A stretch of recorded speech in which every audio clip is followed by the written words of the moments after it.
What if the wealthiest man in town came home to his perfect mansion, only to find the one person he loved most in danger, and the threat wasn't a stranger, but someone he trusted more than anyone? This isn't just a story of heartbreak. It's a story of betrayal, of waking up too late, and of what a father is willing to do when his little girl cries out for help and he finally hears her. Welcome to Storytelling and Beyond, your home for emotional, powerful stories that inspire change and awaken the soul. Don't forget to subscribe, like, and hit the bell icon so you never miss a story that might change the way you see the world. The grandfather clock in the grand foyer of the Rawlinson estate struck 6:30 p.m. as Alexander Rawlinson stepped inside his mansion. His black Bentley rested outside under the sweeping driveway arches, engine still warm from the evening commute. He had just returned from a major shareholders' meeting, another long day managing a billion-dollar tech empire. As always, the house was pristine, silent, and cold. But something felt wrong. The chandelier above gave off a soft hum. The marble floor reflected his silhouette as he set down his briefcase and loosened his tie. He was about to call for Emily, his 7-year-old daughter, when "Daddy!" The scream tore through the silence like glass shattering. Alexander's blood ran cold. Without thinking, he ran, taking the stairs 3 at a time, his heart pounding harder with each beat. Emily's voice was full of terror, not tantrum. He burst into her room and froze.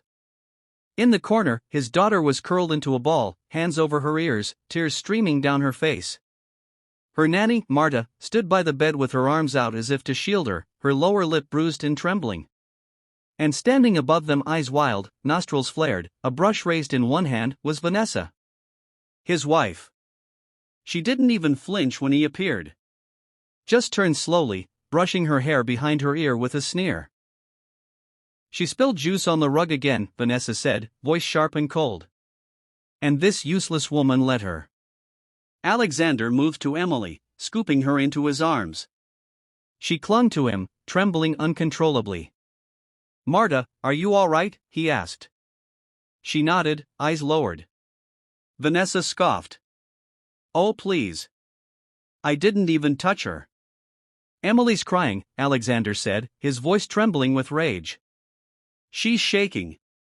Were you about to hit her? She's spoiled, Alex. If you ever spent more than an hour a week with her, you'd see that. And I'm the only one trying to raise her with discipline." He looked down at the trembling child in his arms. Then at Marta. Then back at his wife. "Out," he said. Vanessa blinked. "Excuse me? Leave the room. Now. I'll talk to you downstairs." She hesitated, and for the first time, he saw something unfamiliar in her eyes, fear. "I've done nothing wrong." "Then you won't mind me checking the security footage," he said quietly.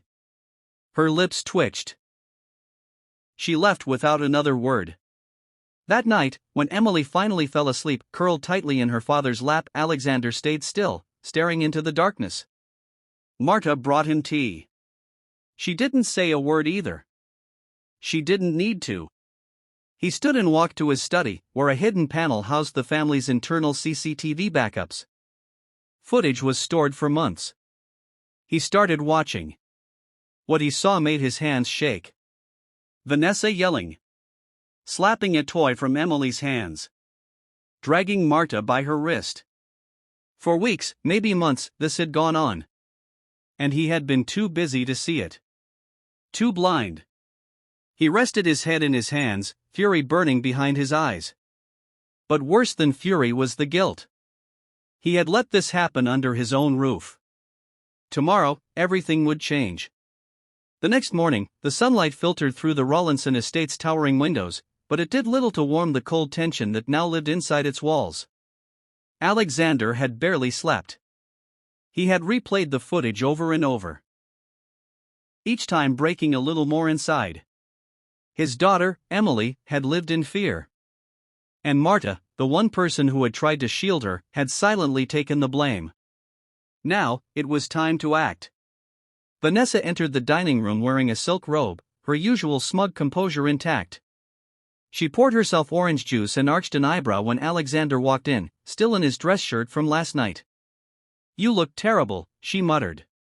Did the stock market crash or did your conscience finally show up? He ignored the jab. Instead, he placed a silver flash drive on the table between them. It's all on there. Vanessa stared at it, but her expression didn't change much. So? Security footage. Everything you've done. Everything I've ignored. Her mouth twitched, then settled into a smirk. Discipline. That's what I gave our daughter. And that nanny is a manipulative little snake who twisted Emily against me. Alexander sat down across from her, eyes steady. You didn't discipline. You terrorized. You humiliated a child who trusted you and a woman who tried to protect her. Vanessa's voice rose. I built this house. I kept it together while you gallivanted with your executives and your shareholders. Don't pretend you didn't know this would all fall apart without me. He leaned forward. And I thought I was doing it all for my family. Until I realized I left them behind with someone who only cared about appearances. For a moment, silence stretched like a taut rope between them. Then, calmly, he spoke the words she didn't expect. You're leaving today. I've spoken to my lawyers. Vanessa's face went pale. You're divorcing me? You'd humiliate me, over a few tantrums? Alexander stood, his voice low but sharp. No. I'm divorcing you because you forgot what love is. Because you chose power over protection. And because I saw fear in my daughter's eyes when she looked at her mother. She stood up suddenly, knocking over her chair. You'll regret this. He didn't flinch. Not as much as I regret not stopping it sooner. By evening, her belongings were packed. Her driver waited at the gate. No tears, no apologies. Just one last venomous look before the door slammed shut behind her. Upstairs, Emily peeked from her room. Is she gone? Alexander walked over, knelt beside her, and nodded. She won't be hurting you anymore. She looked down at her stuffed bunny. Can Marta still stay? He smiled, heart aching. Marta's staying as long as you want her to. And in that moment, simple, quiet, powerful, something shifted. He wasn't just a CEO, a billionaire, or a man trying to keep his legacy. He was finally a father becoming the hero his daughter needed. The days that followed were quieter, not with emptiness, but with peace. The absence of Vanessa's voice no longer echoed as a void, but as space where something gentler could finally grow. The Rawlinson mansion, once ruled by protocol and image, now began to feel like something closer to a home. Alexander adjusted to the change with surprising ease. He cleared meetings from his calendar. Delegated more. He didn't just promise time to Emily, he gave it. Mornings began with her laughter, not the sound of headlines on the breakfast table. He started packing her school lunches himself, sometimes too many cookies, other times forgotten napkins, but she loved it anyway. Marta, no longer walking on eggshells, became a smiling force in the house, humming old lullabies as she worked. One afternoon, Alexander arrived at Emily's school earlier than usual. As he waited outside the classroom, a group of children ran past, and he overheard a boy whisper, "That's Emily's dad, the rich one. But he brings her every day like a regular guy." It made him smile. Inside the classroom, Emily beamed when she saw him. "Daddy! Look!" She held up a piece of paper, a crayon drawing. It showed 3 stick figures holding hands under a rainbow. One tall man, one little girl, one woman with a bun. "That's you, me, and Marta," she said proudly. "We're a team now." That night, he placed the drawing inside a silver frame and set it on his office desk. It sat there beside international awards and framed magazine covers, but it was the only one he looked at every single day. And the world outside began to notice, too. During a gala event weeks later, a reporter approached him. "Mr. Rawlinson, many have noticed your absence from the usual business summits. Word is, you've changed direction?" He nodded. "Yes. I've changed my focus. From boardrooms to bedtime stories." The reporter chuckled awkwardly, waiting for the punchline. But Alexander didn't offer one. I used to think legacy was about skyscrapers and valuations, he continued. Now I think it's about whether your child sleeps peacefully at night because she knows she's safe. Back at home, Emily and Marta were decorating a small garden patch.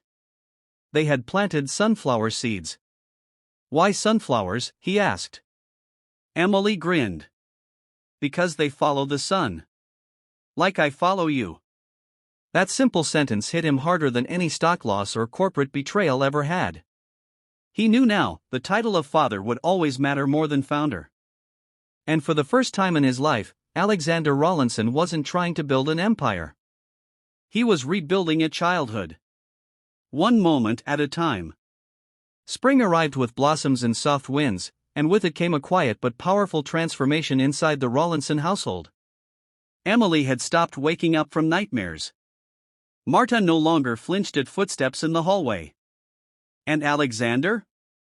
He no longer needed a clock to tell him when it was time to go home, his heart did that now.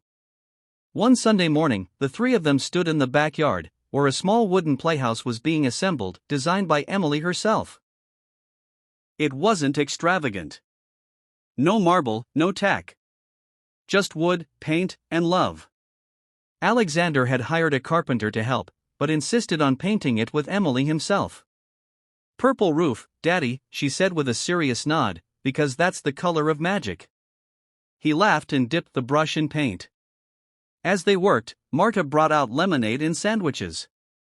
Sunlight danced across the freshly planted sunflowers that were now beginning to bloom, just like the quiet joy returning to this little family. Later that week, Alexander made an announcement at a private charity gala.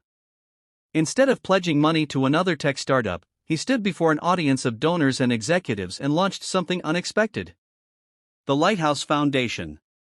A nonprofit created to provide trauma recovery resources for children facing emotional abuse, especially those cases often ignored behind closed doors in privileged families.